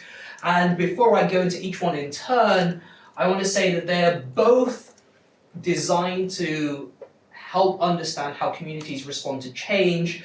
And the big difference I'll make between the 2 is with stability, we can think of it as being a relatively small change. So the loss of a few individuals from a species. So not that big a perturbation. Whereas with robustness, we tend to study more dramatic, larger changes. So potentially like the complete loss of all individuals belonging to one species from a particular community, so in a particular area. So stability, relatively small change, robustness, a relatively large change. So let's deal with stability first, then we'll do robustness, and those will be the last two things that we do today. So stability was really introduced into ecology in Robert May's paper, Will a Large Complex System Be Stable? I'm sure most of you have met the idea of local stability analysis before. A show of hands, have you? Is this like a familiar concept? Okay, so a good number of you have met this before, so you've probably met this ball and cup diagram. So you have a dynamical system in one particular state. So in this trough here, you have a perturbation. You can imagine somebody pushing this ball. There is some additional energy input into the system. Is that perturbation enough to move the system into a completely new state? If it is, then the system is considered unstable. If it sort of moves a little bit, returns back to its original state, it's a stable system. In the context of ecology, we can understand stability analysis as an attempt to explore how the interaction patterns influence the ability of a community to withstand an external perturbation. If you have the loss of a few individuals from the community, it's going to change in some way, but can it return to its original state? Are you going to recover the regular dynamics that involve things like species growth rates, reproduction, survival, but basically, following a small perturbation, is the system going to return to its original state? And in May's 1972 paper, he used local stability analysis in the context of an ecological system to basically come up with this, at the time, remarkable result that more complex communities, which in this instance is defined as those with more species and interactions, were less stable, at least from the perspective of local stability analysis, than communities with fewer species and fewer interactions. And when this came out, this kind of blew the minds of most ecologists because it was massively counterintuitive. Because you look out your window and you see vast biodiversity, you see lots of species, you see lots of interactions. May's result flew in the face of everything ecologists understood and cared about. So May was saying that the more species you have, the greater complexity, the less stable they are, the less able you should be to see those instances of communities. So this result really preoccupied ecologists for decades because they wanted to understand why this was like rigorous math, how that just didn't match their lived experience of what they saw when they were in the field. Now, we can spend a lot of time trying to deconstruct this difference between the two, which I think is a really interesting exercise. We don't have time to do it, maybe over coffee or something. But this is just to say that May's paper, mathematically very elegant and correct, really nice, spurred a lot of work in ecology for decades because it flew in the face of what people understood. But then when we look at some of the assumptions underlying May's work, we might ask, well, why was it so influential? So I think that's a really interesting sociological example. But in order to get there, I think it behooves us to take a look at, well, what did May actually do? So it all centers on what's known as the community matrix, but in order to get there, we're going to start off with some basic math. You probably met this idea before, not related to ecology, so hopefully you'll be able to follow along in an ecological context. For those of you that haven't met this idea before, I'll try to explain it to you relatively quickly, so don't worry if you don't understand every minutiae, but hopefully you can follow the general logic to get to a position where we can at least understand May's initial result. So, ecologists model, at least from a dynamical perspective, species interactions as a series of coupled differential equations. This is known as the Lotka-Volterra predator-prey model. So this was introduced in the early 20th century by Lotka and Volterra independently. Their names have now been interlinked because they basically came up with the same idea.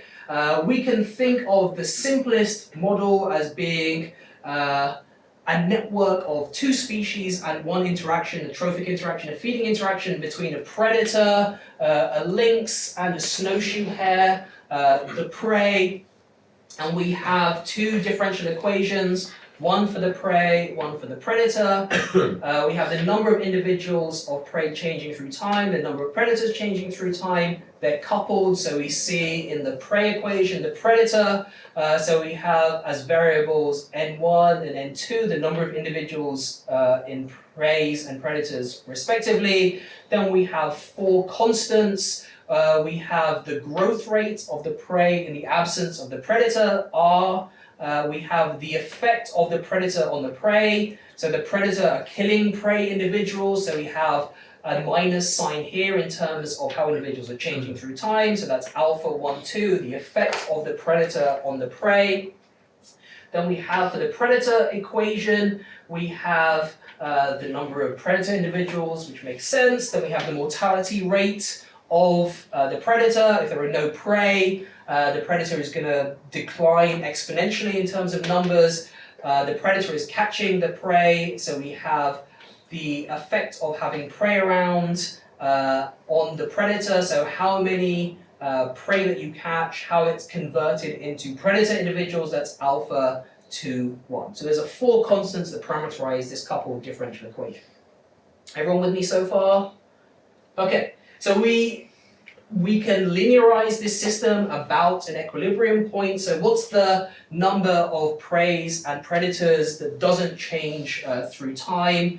We can linearize that system. So we get, we have a mapping here where we look at the difference of the number of individuals from the equilibrium point. So that's how the difference is changing through time. We linearize from these 2 nonlinear equations, and then we have a remapping, and then we have the Jacobian matrix A, which you should understand. If not, I'll give you a very basic definition on the next slide. So we have the Jacobian matrix, and then the community matrix is simply the Jacobian evaluated at the equilibrium point. So we have here the community matrix is the Jacobian A that was on the previous slide, evaluated at an equilibrium point. So where the number of preys and predators are not changing, and that's just for 2 species, but we can extend this idea to multiple species, so we can have the community matrix that involves species I and species J. This is the Jacobian, the partial derivative based on one species and the relative change, the effect of the relative change in one species through time on another species evaluated at the equilibrium point. So if you didn't really follow that, don't worry, you can think of the community matrix as describing the direct effect of an average species J individual on species I's population growth rate. So that's all the community matrix is describing. How is the effect of another species affecting the growth rate of every other species in the system, very close to an equilibrium point? That makes sense? Got an equilibrium point, got the numbers of all of the species, and then the community matrix is describing the effect of all species on every other species in terms of their growth rates near the equilibrium point. And we say that an equilibrium point is stable, at least from a local and in an asymptotic sense, if any small deviation delta n, so following a perturbation, any change in the relative numbers of species eventually decays to 0. So this is the idea that you perturb the system in some way, the number of individuals is going to change. Is it going to return back to its original state? Is it going to get back to its equilibrium point? If that's the case, then it's locally and asymptotically stable. You don't need to worry about this too much, but then you can describe the time evolution of the perturbation by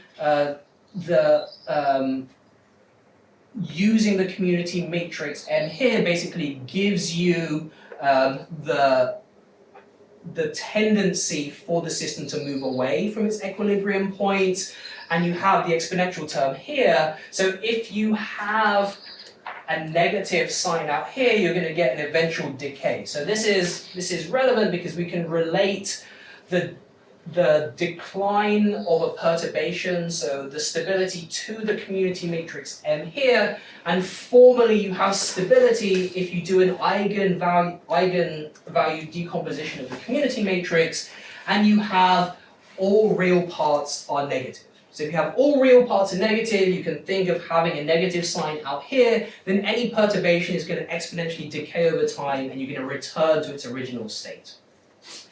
But the important thing is you can look at the community matrix, you can perform an eigenvalue, eigenvector decomposition, you look at the distribution of eigenvalues. If the largest eigenvalue is negative, then you have local stability. That makes sense? Okay, that's the key idea. So May worked through all of this, and then he presented this stability criteria, which involves 4 parameters.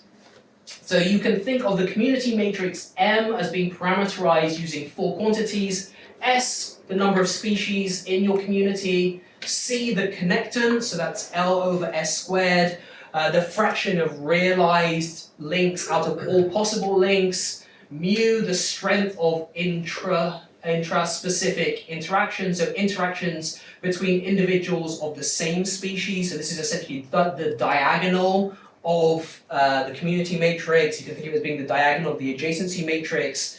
It's the amount of self-limitation. So those of you that studied ecology, it's the effect of intra-specific competition, so competition among individuals belonging to the same species.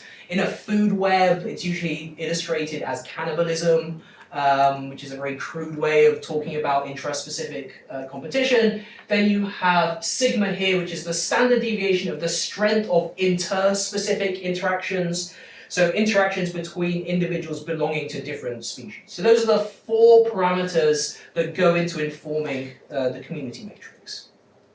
So in May's 1972 paper, he assumes that all of the diagonal components are equal to -1. So there is intraspecific competition, there's some level of self-limitation of each species, and then he drew the off-diagonal coefficients. So the interactions between different species from a normal distribution with a mean 0 and a variance sigma squared. So this is looking at the coefficients on the off-diagonal, so the strength of interspecific interactions was drawn from a normal distribution. It's around 0, so you have some positive, some negative. So some positive being the presence of one species positively impacts the growth of another species, negative, it negatively impacts the growth of another species, and then all other coefficients are 0 otherwise. So you can think of a food web, a binary food web. The ones in the adjacency matrix, they're drawn from this normal distribution. Those, when you don't have interactions between 2 species, they're 0 otherwise. So that's how we go from, say, a food web representation to the community matrix representation, and then how you fill the parameters. May's stability criterion is this here. So the probability of stability is close to 0. So you are not going to have a stable system per local stability analysis whenever the complexity, and this is what May called complexity, is greater than 1. So here we have sigma, the standard deviation of the inter-specific strength of interactions, and then the square root of the number of species multiplied by the connectance. If these values, so you have number of species, connectance, strength of interactions is greater than 1, the system is not stable. How can we understand that graphically? Well, if we do your eigenvalue decomposition, you look at the real axis, the imaginary axis, you get an eigenvalue distribution within this circle here. If you look on the real axis, which determines local stability, you have the center of the circle is at this point here. When you have mu equal to 1, the center is at -1 on the real axis, and then you get the radius of the distribution is sigma square root SC. So this is where May's stability criterion comes from, and you can understand it as being what are the limits on, if you're looking at the projection on the real axis, of how far can you go before this point here crosses into the real side. So when you cross over onto the real side, it's very unlikely that you have a stable system. And as you can see, the larger you have S, the larger you have C, so the more species you have, the more likely this is going to encroach onto the real side. So this is really, all of the ideas that May came up with is based on this very simple idea of looking at the eigenvalue distribution and at what point you have the radius is such that it crosses into real numbers and therefore you are less likely to get a stable system from the perspective of local stability analysis. And we'll look at some of those assumptions underlying this finding in a bit. But this was proposed in 1972 and really drove a lot of work in ecology, which is kind of remarkable because there's no real ecology in this. You just have number of species, number of nodes, the connectants, the relative number of edges. You have strength of interspecific interactions, intraspecific interactions, which is basically the number on the diagonal, and then you have a distribution for off-diagonal elements. It's basically random matrix theory, which May acknowledged he rewrote in the context of ecology. He took this basic idea, rewrote it for ecology, and basically labeled the standard parameters from random matrix theory. But decades of work has come from this basic finding, probably because it was counterintuitive to ecologists, and they wanted to understand why what they were seeing didn't match with this result from mathematics. And from a sociological perspective, I think it coincides with what's known as physics envy in ecology in a lot of disciplines, which I'm not going to go into now, but we can talk about later. But in essence is the desire to have the kind of certainty that you could get in sort of mid-century physics in other disciplines, where I think we acknowledge now that, if anything, physics is the simplest of the so-called hard sciences because it's the most tractable, which is amazing for science, but that kind of level is impossible to achieve when you have the messiness of biological and ecological systems. But anyway, we can talk about that later. In 2012, Alesina and Tang revisited May's stability criterion and really tried to understand, was this all that could be done when it comes to local stability analysis? And why, continuing the idea of, well, why do we see massive biodiversity given that systems with more species shouldn't be able to exist, at least from local stability analysis? And they made one interesting extension to May's work, which was to consider a more realistic conceptualization of the kinds of interactions that could be studied. So in May's work, you had a normal distribution and you drew at random from that normal distribution to fill the off-diagonal components.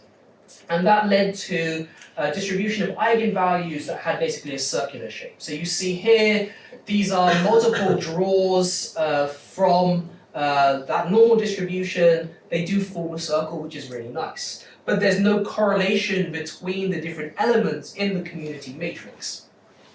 If you impose that you should have predator-prey interactions, and that's where you have, from a given interaction, the predator benefits from the presence of the prey. So there's one positive number, and then the prey doesn't benefit because it's been eaten. You have a negative effect of the predator on the prey. So you have a correlation between off-diagonal elements where you have a pair of a positive and a negative number in the community matrix. Then if you do the eigenvalue decomposition of a predator-prey community matrix, then what you find is not a circle, but you find an ellipse. But the ellipse is taller than it is wide on the imaginary plane. So what that tells you is, for the same fundamental parameters, if you organize the off-diagonal coefficients such that you have predator-prey interactions rather than completely random numbers, then it enables you, because you have a narrower dimension on the real axis, then predator-prey systems are inherently more stable than random networks. So that's kind of an interesting finding, because it's sort of alluding to the idea that interaction type matters. And if you have a complex ecosystem and you want to understand, well, why do we see it, then one logical conclusion of Alesina and Tan's work is, if you have a predominance of predator-prey interactions, then for a given number of species and number of realized interactions, you can obtain a more stable system for the same set of parameters. On the other hand, if you have a combination of plus pluses and plus minuses, so you have a mixture of facilitation, or mutualism, where you have plus plus, with like the plant pollinator system, where both the plant and the pollinator benefits from the interaction, or you have minus minus, so you have competition among different species. Then you have still an ellipse, but it's wider than it is tall, so that indicates that it's less stable compared to both random and predator-prey interactions. So by imposing more realistic interaction structure, at least from the perspective of random matrix theory and May's work, then you can get very different stability criteria which they end up deriving. And if you look at the relationship between connectants and the number of species, you get this sort of relationship, and you can get a distinct ordering of the effects of different kinds of interaction on the relative stability of a system. So if you have a pure predator-prey system like a food web, then that gives you the most stable system for the same number of species, same number of links, the same pattern of interactions, and then you get a rank ordering that goes from predator to random to competition, mixture, and then the least stable is mutualism. But it's also worth noting that these last three are all very close to one another. So I think May's work was extremely influential, but it was really based on just random matrix theory.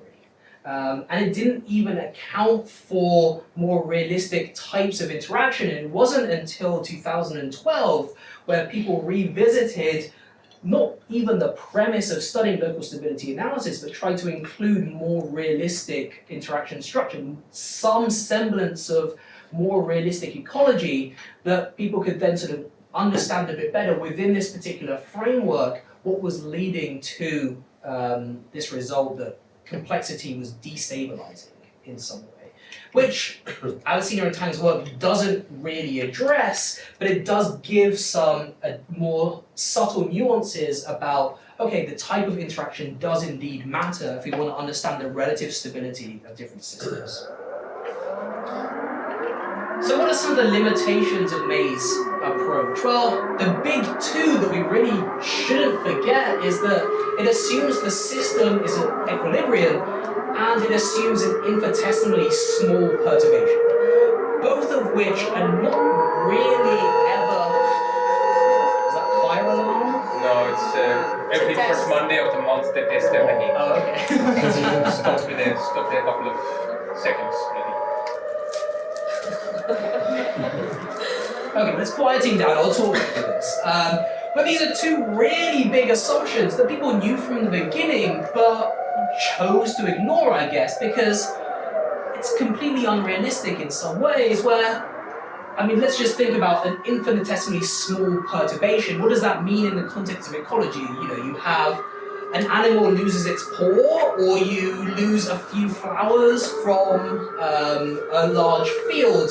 It really is a theoretical result, but it's a theoretical result that really took an influence on a lot of ecology. So there's no such thing as an infinitesimally small perturbation in reality.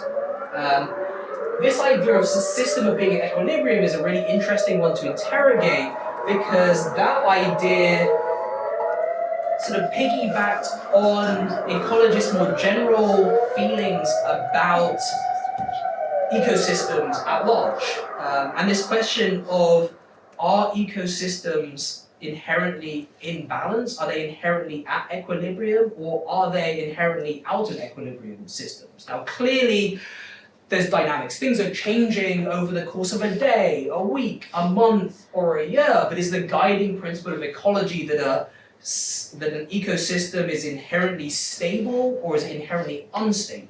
And there's not really been any consensus, and ecologists have moved back and forth. I think in the 70s, either due to May or due to a predominant view of ecologists, I think most people seem to think that there was some kind of balance. That in natural systems there was some kind of order, and we can go back to sort of various religious texts to think about why that was the predominant view.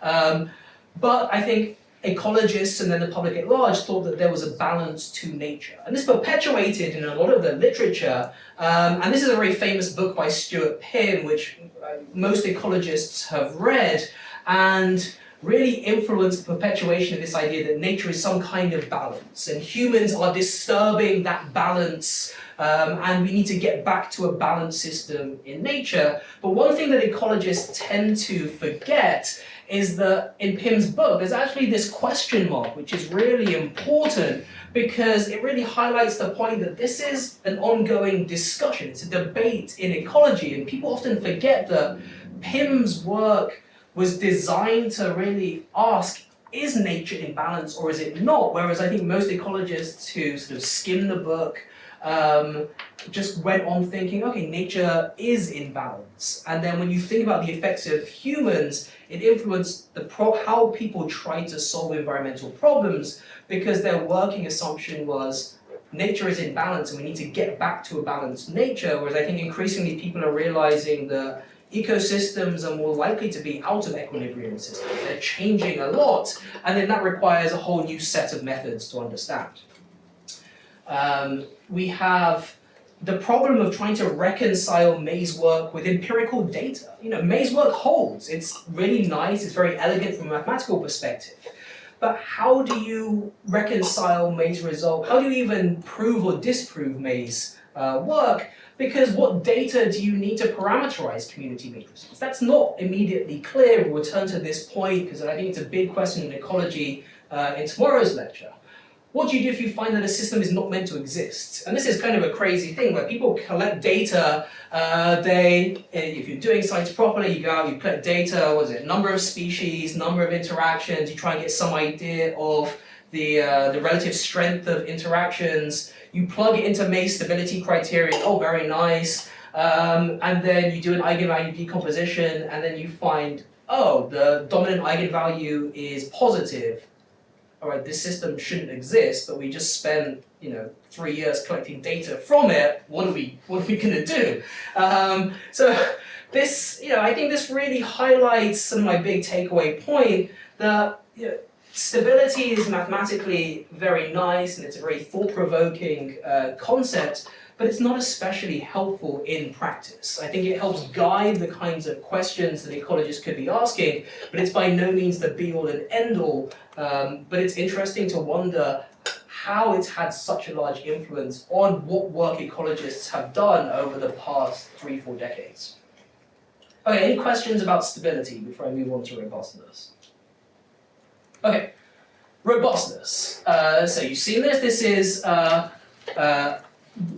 what I'm going to talk about initially is going to be based on Jennifer Dunn's work from 2002, which was a big paper, came out in Ecology Letters, that really took this idea of the robustness of networks from complex science more generally and applied it to food webs. So here's some work that really introduced the idea in the first place, where they looked at the difference between error and attack on complex networks. So you have something like the World Wide Web, the internet, a power grid, and the work in the early 2000s was interested in how could you maintain a functioning complex system when you were losing nodes. When you had one part of the power grid went down, could the system still function effectively? And was there a difference between errors, so sort of random disappearance of nodes, one part of the internet went down, or I should say, a few servers go down to the World Wide Web. Could the system still transmit data? Was there a difference between just the random outages, or if you had a nefarious entity that was purposefully attacking certain nodes? Was there a difference between error, random attack, errors, random going down of nodes, versus attack specific targeting of particular nodes? And Jennifer Dunn translated this idea to the study of food webs, which was really interesting because it tied in with this notion of secondary extinctions, which is if you lose one species from an ecosystem, from a food web, what are the implications for that in terms of the ability for other species to continue to survive? And I think the nicest way of thinking about this idea is to go through a very simple example. Here we have a 7-species food web. This is completely made up by me. What happens if you lose one species from the food web? So this species disappears, then what we can do is we can look and see, are there any other species in the system that depend on that species?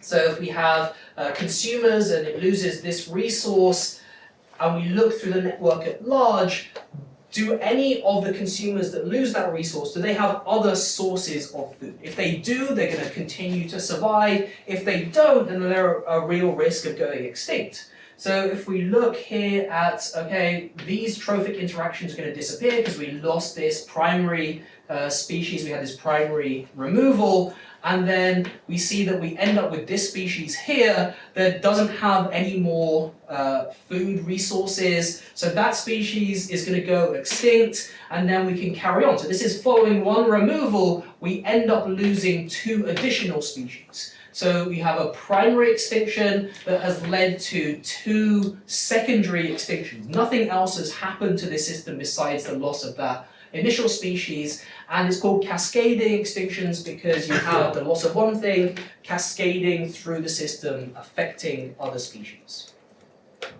So Jennifer Dunn and colleagues basically did a whole bunch of simulations on different food webs, so each of these panels is a different empirical network, and then you can randomly remove species and then count the number of secondary extinctions that you have. So on the x-axis you have primary species removal, and then on the y-axis you have the cumulative number of secondary extinctions. So you can imagine removing a species, counting the number of secondary extinctions that you have, removing another species, and basically doing that until the whole system collapses. And if you can remove every single species before the whole system disappears, then you have an extremely robust system because there are very few, in that case there are no cascading extinctions. However, if it takes only a few primary removals in order for the whole system to collapse, then that's not a very robust system. And you can measure that formally by looking at, say, what's known as the R50 summary statistic, which is the number of primary removals required to reduce the total number of species in half. And then you also have R100, which is how many primary removals do you need in order to completely collapse the system, such that there's nothing left. But of course, you need to have the robustness value that you get is going to depend on the order with which you remove species. So they have to try a number of different removal scenarios. So you can randomly remove species, following on the targeted versus error work. You can also imagine removing from the most connected species. So those that have the highest degree. Is that going to lead to more dramatic or quicker collapse? You can also think of doing the opposite, removing from nodes with the lowest degree up forward to the highest degree, and that's where you see these different traces here. This is pretty computationally expensive to do, because if you want to get any good sense of how robust the system is, you have to repeat the removals over and over again, get an average value, so it's computationally very expensive. But this was a really, I think, nice study that introduced the idea of robustness to ecologists and really led to some results that informed what are known as keystone species in ecology. So the idea of a keystone species existed before this work, and the basic idea of a keystone species is one that has a disproportionate impact on its ecosystem relative to its abundance. So it's a relatively low abundant species that has a big impact on other species in the community. So an otter is one of those, often top predators because they can control the populations of plants, of their prey. They tend to be keystone species. And in Jennifer Dunn's work, it led to a reconsideration of what could be keystone species based not just on sort of empirical observation of the effects of one species on other species, but looking at the topology, looking at the interaction structure of a food web, of an ecosystem, that you could use Jennifer's work to identify these are potential keystone species because their loss from the system could potentially lead to more rapid collapse of the entire system. So there have been some nice extensions since the 2002 work on involving robustness. The first is to just include the effect of rewiring, of species being able to identify new prey items if they lose one. So in Jennifer's work, if a species lost its prey, you assume that it wouldn't try and find something else to eat, which is not very realistic. So this was actually my first work in ecology, my first paper in ecology, that was to introduce this idea of adaptational rewiring within the robustness framework. Another extension which will inform the practical this afternoon is instead of having to do the simulations over and over again, is to use Bayesian networks to basically compute or calculate very quickly the relative risk of extinction. Yeah. Sorry, when you say simulation, do you mean like solution of the system of differential equations? No, just not even modeling the dynamics, but just looking at the topology. So okay. Only from a topological perspective, if you remove a node from a network and then you look to see are there any nodes that have lost all of their dependencies, then they also go secondarily extinct. So in the initial studies, you basically had to do this process, do like a search of the rest of the system to see does anything not have its prey items. Then it also goes secondarily extinct. Then you have to go through that process again. So that's what makes it computationally expensive. With a Bayesian network, you take a more probabilistic view where you try and calculate the extinction probabilities and how they propagate through the system. And I'll go into a lot more detail this afternoon. Thank you. They've also been used for decision making. In the interest of time, I'll ignore this because I'll return to this study over and over again. And then more recently, one of a PhD student of mine, or I'm on their committee, she just finished, started to include as nodes ecosystem services, which I thought was a really nice way of marrying food web robustness with an assessment of the ecosystem services that species provide and their vulnerability to extinctions.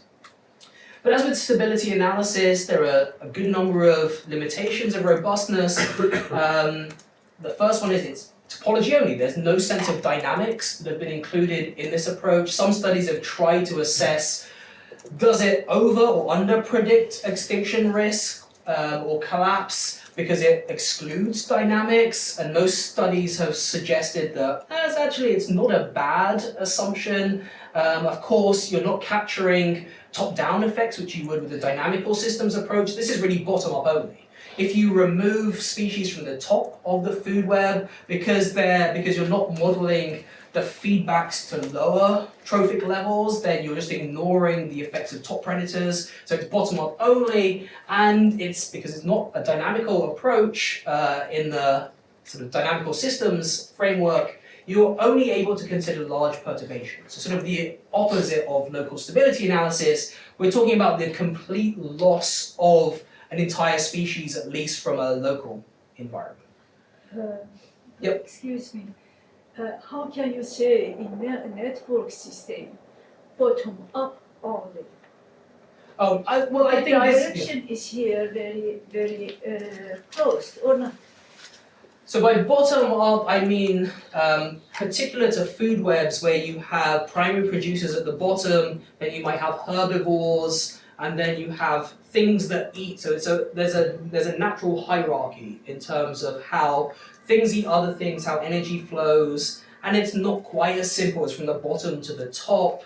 But for all intents and purposes, that's what people study. So by bottom up, I mean the loss of things at lower trophic levels, and you ignore the effects of losing species from the top down, which would give you, if you just did it that way, basically perfect robustness, which is clearly not the case. If you lose a top predator, because they tend to be keystone species and they have impacts lower down in trophic levels, that's completely ignored in this approach. That's a good question. So let's end it there. So to recap what we've done, I've hopefully introduced different types of ecological network, spoken a bit about what they're used for. I've tried to give you a brief history of the field, it'll be very brief. Some idea of how and why I study ecological networks, and then try to go in a bit more detail about with these two foundational concepts of stability and robustness. Tomorrow, I'm going to go over some contemporary topics in ecological networks. So stability and robustness are some of the earliest ideas in ecological networks, but they are foundational and still study them now, and I think they're really important for understanding the work that came afterwards. But let's call it for now, and I'd like to thank you for listening, and then we'll have the practical this afternoon. All right.